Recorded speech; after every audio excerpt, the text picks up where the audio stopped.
So guys, आज हमारे साथ में है असिस्टेंट प्रोफेसर्स, मतलब टीम ऑफ असिस्टेंट प्रोफेसर्स हैं और जो सबके सब जेआरएफ स्कॉलर्स हैं। तो अभी हम बातचीत कर रहे थे, थोड़ा चिट चैट चल रहा था, तो यहाँ पे बहुत सारी प्रोडक्टिव बातें हो रही थी, तो हमने सोचा क्यों ना आपके साथ में भी शेयर किया जाए। तो हमारे साथ में सर हैं राजेंद्र सर, जिनका पिछले 2 साल से कोई भी एग्जाम है वो रुका नहीं है, और सर जेआरएफ स्कॉलर भी हैं, साथ में अभी असिस्टेंट प्रोफेसर में भी सर का सिलेक्शन हुआ है। तो सर हमें सबसे पहले तो ये राज बताओ कि क्या राज है इसके पीछे। सर मतलब मुझे ऐसा लगता है कि इसका राज एक ही है कि हमें पेपर क्रैक कैसे करना है। हम क्या होता है कि जो हमें 100 क्वेश्चन में से 20 क्वेश्चन का फोबिया है, हम पहले उसको देखते हैं। हमें वो नेगेटिविटी वाले जो क्वेश्चन है उनको हटाना है। मेरा ऐसा रहा है सिलेक्शन के दौर में कि मैंने मोस्टली ये देखा कि कौन से क्वेश्चन करने चाहिए। हम 80 क्वेश्चन पहचान ले, बस उससे हमारा सिलेक्शन हो जाना। जैसे कि अगर नेट का ही देखो, मेरा ये रहा है, एक सौभाग्यशाली रहा मैं इस मामले में कि मैंने जब से नेट एग्जाम स्टार्ट किए तब से मैं आज तक कंटिन्यू नेट जेआरएफ क्वालिफाई हो रहा है, हमेशा नेट मेरा निकल रहा है। कई बार ऐसा होता है कि मैं नहीं भी पढ़ पाता हूँ, फिर भी नेट निकल जाता है। मेरे दोस्त यार भी कई बार पूछते हैं कि यार कैसे निकल जाता है। तो निकलने का क्या है, पढ़ने का तरीका अलग है, पेपर क्रैक करने का तरीका अलग है। हम क्या करते हैं, जाते हैं, हमने पेपर देखा, मोस्टली क्वेश्चन आंसर में आप ये देखिए कि आपसे कौन सा बन रहा है, कौन सा नहीं बन रहा है। 80 क्वेश्चन आप पहचानिए, उनको क्रैक करिए, आपका निकल जाएगा। कॉम्प्रिहेंशन बहुत बढ़िया, आप 15 क्वेश्चन होते हैं, आप उनको बढ़िया टाइम पे, शुरुआत में क्या होता है कि अपने पास टाइम इनफ लगता है कि बहुत टाइम है, आप 15 क्वेश्चन अच्छे से कर लीजिए। आपको लगता है कि वो हमारे अच्छे हुए हैं, आपके पास 15 नंबर आ गए, आप आगे बढ़िए। तो अब कई बार मैथ का डीआई का इतना फोबिया होता है, कई बच्चे ऐसे होते हैं कि डीआई में ही डूब गए।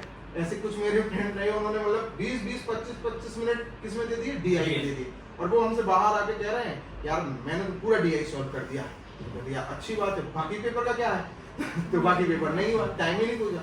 मेरा ये रहा कि 3 क्वेश्चन मैंने डीआई का अपना देखा, मुझसे 3 कौन से अच्छे से बन रहे, वो डीआई के 3 किए, 2 में तुक्का लगा दिया, बन गया तो अच्छी बात, नहीं तो 3 अपने हाथ में आ गए, आगे बढ़ गए। तो मेरा ऐसा रहा कि मुझे एक भी बार असफलता नहीं देखनी पड़ी, हर बार मेरा नेट जेआरएफ निकला।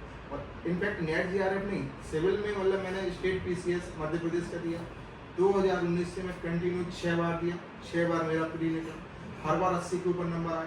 तो कैसे निकला? हर बार पढ़ना ही जरूरी नहीं होता है, पेपर क्रैक करने का तरीका क्या है। तो हमें लगता है कि हमें बस ये देखना है। हम कई बार क्या होता है अपने जीवन में भी निगेटिविटी की ओर कब चले जाते हैं पता नहीं चलता। जब हम जैसे सिस्टम को नेगेटिविटी की ओर देखते हैं, जैसे नेट जेआरएफ में जो संस्थान एनटीए है, आप उसमें नेगेटिव देखो, आप स्टेट में जो हमारा प्रशासन शासन है उसमें नेगेटिव देखोगे, तो आप वास्तविकता में ट्रस्टेबल नहीं हो पा रहे ना उसके प्रति।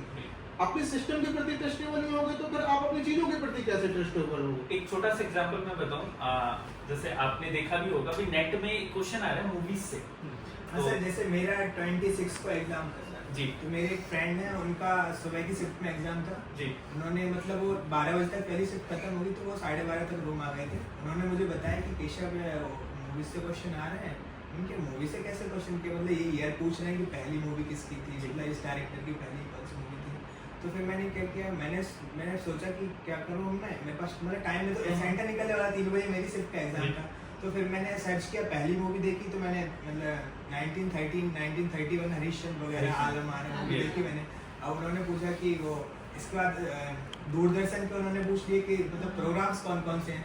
तो फिर मैंने लिस्ट निकाल के वो भी देख ली सर कि मतलब 1982 में कौन सा था, 1984 में कौन सा था, पूरी लिस्ट मतलब पढ़ ली मैंने।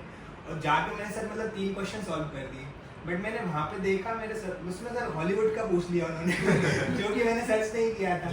तो हॉलीवुड का मुझे पता नहीं चला। और सर वो मूवी भी मतलब उसमें 5 थी, उनको ऑर्डर में जमाना था ईयर के वाइज, क्रोनोलॉजिकल ऑर्डर में। तो सर मुझे एक भी मूवी का नाम नहीं पता था। तो सर मतलब वो वहाँ मिस हो गया, लेकिन मेरे 3 क्वेश्चन को केवल इसलिए सही हो गए क्योंकि मैंने 200 में पढ़ लिया था। और इस बार डीआई का ट्रेंड सर ऐसा था कि मतलब डीआई में जो बच्चों को जनरली गलती नहीं करना चाहिए, मेरा भी मतलब जैसे मैंने दिसंबर में दिया था, तो दिसंबर में से मुझसे डीआई के 5 क्वेश्चन सॉल्व हो गए थे। मैं मैथ का स्टूडेंट हूँ, तो मुझे कॉन्फिडेंस रहता है कि मैं मैथ भी कर लूँगा, मैथ रीजनिंग का।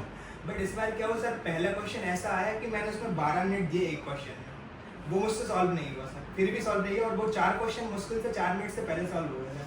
तो मतलब मेरा मानना है कि जो क्वेश्चन नहीं बन रहा उसको स्किप कर देना चाहिए 1-2 मिनट में। और मैं एक चीज और बोलना चाहूंगा, जैसे मूवीज की बात आई, तो क्या सर ऐसा होना चाहिए कि एक क्वेश्चन आएगा मूवीज का या 2 आएंगे मैक्सिमम, इससे ज्यादा तो पेपर में नहीं आएगा। होता है क्या कि स्टूडेंट को नेगेटिविटी वाली आप बात कर रहे हो, तो अब स्टूडेंट ने क्या माहौल बनाया इस बार एग्जाम में, फर्स्ट शिफ्ट में आ गया मूवी का, पिछले 4 दिन से ये माहौल बना के रखा है कि एनटीए तो सिलेबस से बाहर पूछता है।